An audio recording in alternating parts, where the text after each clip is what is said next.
In this video of the Mazda Speed 3 series, we've got 3 things we're going to add to the car to keep it from blowing up so that when we start tuning it and adding horsepower, we keep it safe, keep it reliable, and we do things the proper way. Let's dive into it. Stick around for the whole process. We got 3 things we got to do and you're not going to want to miss what these are. The first thing we're installing, Randall's already got started on, is the AutoTech high pressure fuel pump internals kit. This increases flow by 50% so that we do not run lean when we start adding horsepower.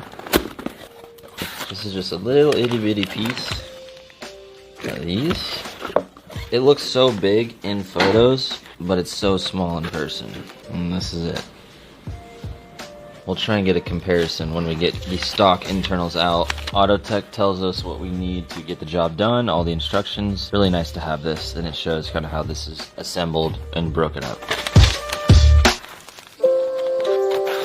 It's been quite a few years since I've done this install of the high pressure fuel pump internals, but I do remember this was one of the first major modifications I ever did in anything I ever did with cars, and it wasn't too bad. Randall's going to take over this time, and we're going to go ahead and remove the intake and get the battery out of the way and make some space, and we'll pick up for the more detailed parts. So once you remove your battery box, your intake, we still have factory intake components, so I didn't remove it all the way. There is a line that's connected down under there, you can't really see it, so I just kind of have this pulled to the side for now. But once you get all that pulled away, you will be able to access the high pressure fuel line right here, the hard line. Essentially, once it's loose, this will be able to slide up and down on this line, so I put a zip tie here to allow it to keep it from falling down into an area where I won't be able to pull it back up. So before you start disassembling everything, what you want to do is pull your fuel pump relay or fuse and essentially just start cranking it to relieve. The motor will start and run for like a couple seconds, and that'll get rid of all the fuel out of your fuel system. Did you already do that? I didn't do that on this one, but that's the proper way to do it, just so you don't get fuel everywhere. It's not really, if you don't do it, you will get some fuel that'll come out, but it's not like aggressive or anything, but just to keep that in mind. So whenever I go ahead and crack this, get a light little mist.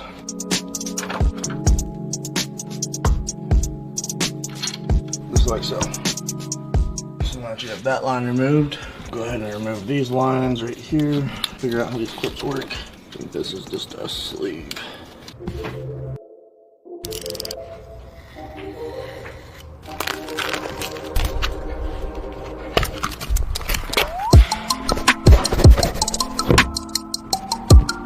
Get hyped. Today's video is sponsored to support our car addiction and pay for expensive car parts.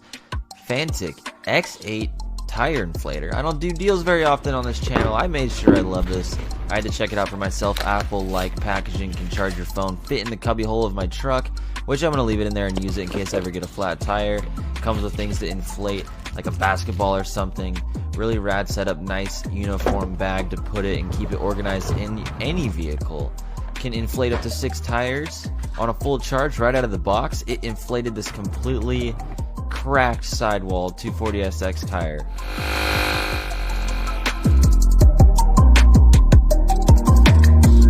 Don't take a chance getting stuck on the side of the road. Check out this tire inflator with the link in the description. Really nice piece. So once you remove this little clip, this is essentially just a cover that goes around this to protect this clip from being pushed in. Once you have that removed, this white clip right here, you'll push that in, and then you'll want to push down, push that in, and then you can pull this up. I'll get that out of the way for now. I'm gonna get this other one right here. Looks like this right here will pop backwards. These clips do break sometimes. Don't be too hard on yourself if you do break them. These things are replaceable. You can buy new ones at most of your local parts stores. Sometimes there's a few odd clips that aren't sold that you have to order, but either way, they are replaceable.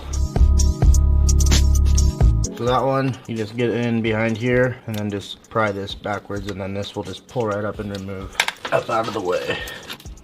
Now what we got is, it's a, I guess, internal or external Torx bit. I think that's a E8. So we'll go ahead and see if that is what fits. So E8, that's what the external torque bit looks like. If you've never done this before, you're gonna need some tools. If you already have some tools you want to add to it, find something awesome for your garage. Down in the description, we're always adding to our Amazon list. It's garage tools and necessities list on Amazon. Go check it out. That also supports the channel. They're affiliate links. We appreciate you. Let's get back in the install.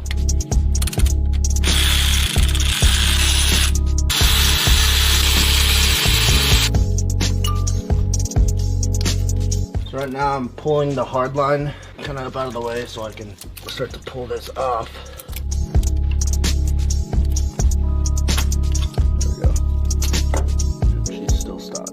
You will need a vise for this install. It would definitely make things a whole lot smoother. So if you don't have one, you can prepare ahead of time. Bought this one, I think, from Home Depot. You can get them at Harbor Freight. Mount them to your bench. We also have one down in our Amazon list as well. We got an 18mm deep socket here. So it's gonna fit on there. See if this has enough force to break it free. Now that that's out, got some fuel up in here. Go ahead and dump that.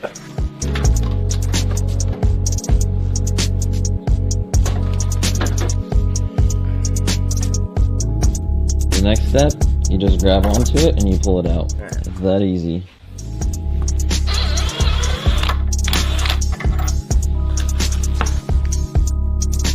The piston piece right here itself, which I believe was the bigger one in there. There's our... This is the factory one. This is the process of kind of cleaning out your parts. Little brake cleaner. Take a look. Got a little bit of stuff in there, but I'll wipe that out with a rag.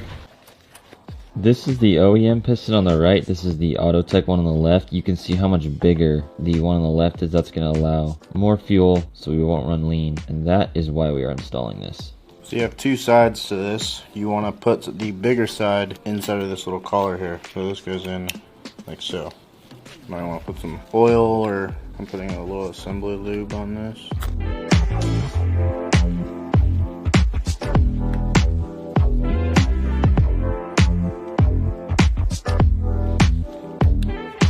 Spring in. It's the same on both sides. Just snap into place? Yeah.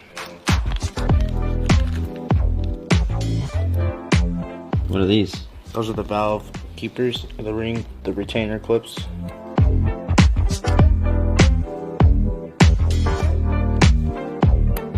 Once you have your spring on, you'll take your retainer, slide it down, and the keepers will fall right into place once you have the spring compressed right here on top. And once everything's installed, it'll look just like that. I'll go ahead and put a little oil or assembly lube on this O-ring right here. And we'll go ahead and get this back in. If you guys are ever wondering, why does Randall have a computer? Well, Randall's a legit mechanic, and he has this ProDemand software that tells him things like basically everything you need to know as far as details, including torque specs. So we're checking on those for you. He's making a list. For this install, you're going to need a torque wrench. Randall's got a fancy snap-on one. I have a Amazon one that's a little bit more budget friendly, so make sure you check out that link in the description. But of course, we're going to use Randall's fancy snap-on when we can. 40.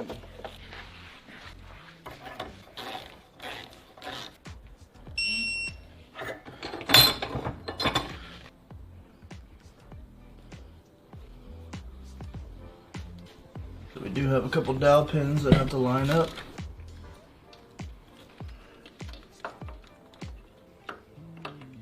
So before you get this pump all the way in and secured, you want to make sure to connect your hard line first. Because once this is in, you're gonna have a really hard time getting that in there properly. These 3 E8 Torx head bolts, the torque spec on these are 16 foot-pounds.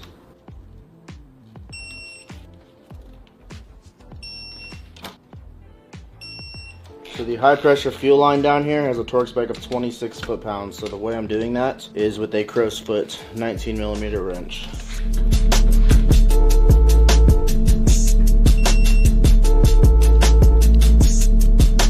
We're at the point where normally we'd put everything back, but that's not going to happen in this video. We're going to jump to the next step, but we're going to explain why really quick. Randall, what's going on here? So in our factory intake piece here, there's a little nipple that comes off that connects to a hose down there, and this has broken off, so we will not be reusing this piece. We're going to jump straight into installing our new NGK spark plugs. Here is the part number if you want to install the right spark plugs, so you can prep to get tuned by Alan at Edge Autosport, which we're going to do in the near future. Sorry, I had to do something. What's size you got there? 8mm.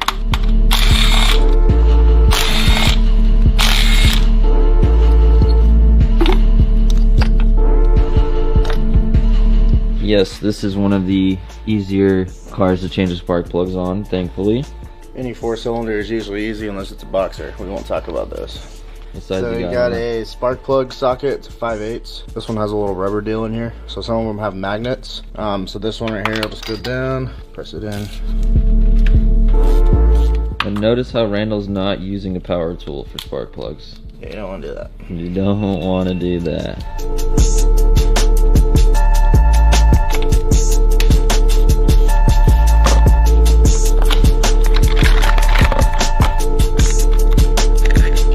NGK Iridium spark plugs are claimed to be pre-gapped. We did double check. They're around a 0.028, which is ideal. This is a 5/8 socket, but the magnetic kind. Randall's gonna use this for the install. Why did you want to switch? Because the other one has it's not magnetic, it's basically just a rubber piece. It's like a rubber gasket. It's like a rubber grommet type deal, so when you try to pull it out, it just comes off the extension. It gets stuck in the head. Yeah, it's not an ideal design.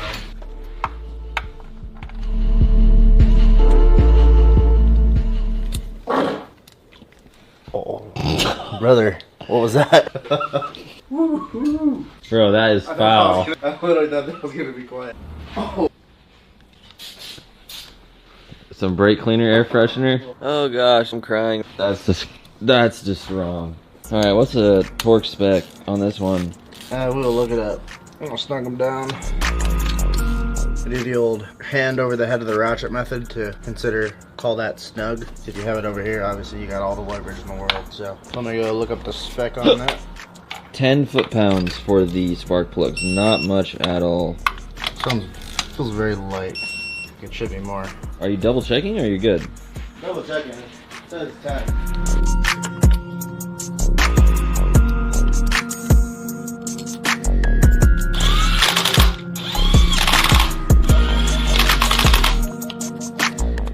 Next up, we've got our Cobb access port. Picked this up from Panda Motorworks. I got links in the description. Cobb sent a little mini jet tag. Here's our OBD2 cable. It's got a little 90 off of it. A little plug protector of our connection. And then for the nice part, I have the actual access port. Brand new maps are preloaded for this car. That's great. I am a fan of the black faceplate. Always have been over the gray. So we're gonna swap that out. We'll put that on real quick. And we have a little mount. It's a magnet. And then it comes with an adhesive, but we're gonna get a different mount. This might have been in the box for a long time. We can't update the firmware. I do have this software on my computer, so I might go plug this in and make sure we're up to date.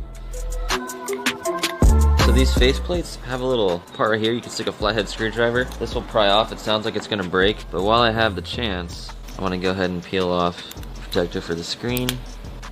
Put my fresh faceplate on, click it on. Much better. Just got confirmation that the stock map saved. Now it's loading the stage 1 plus the intake. Stage 1 map should be installed. The access port is an awesome tool to monitor diagnostics in your car, levels of stuff, read check engine lights, upload tunes to your car. It's just kind of a way to get into the brain of your car and know what's going on. So it's definitely a necessity, especially when you get to start tuning them. If you guys want to grab one of these, you head over to Panda Motorworks with a link in the description. If you guys don't have a Mazda Speed, they have a huge selection of sport compact vehicles is what they're known for, and all the parts. They're awesome guys. I've met them in person. I appreciate them for the support on this series, so that we have an awesome car to give away to one of you guys with proper parts on it. High pressure fuel pump internal, step coulter spark plugs, and an access port are the 3 things you need to prepare to make more power on this platform. This is all you needed to know to make sure you stay safe and reliable with your Mazda Speed 3s so you don't blow it up or do anything that would really put you in a bad mood and not like cars. We did add some modifications that required custom tuning, so we reached out to Alan over at Edge Autosport. He sent us a base map, so we have this car running right now, and we're getting ready to make some more power. But before we dial that tune in, we're going to be adding even some more bolt-on modifications. Make sure you subscribe, follow along with the build, get entered to win this car. We really appreciate you being here. and we'll see you over on CarmaSpeed.com. If you guys want to see a video of us installing an ACT clutch on this car that makes it much more fun to drive, got rid of a lot of gross noises, and you want to make this thing drive like it's new, a clutch is a big part of that. So go over and check this video out where we install a ACT clutch and make this thing really smooth to drive.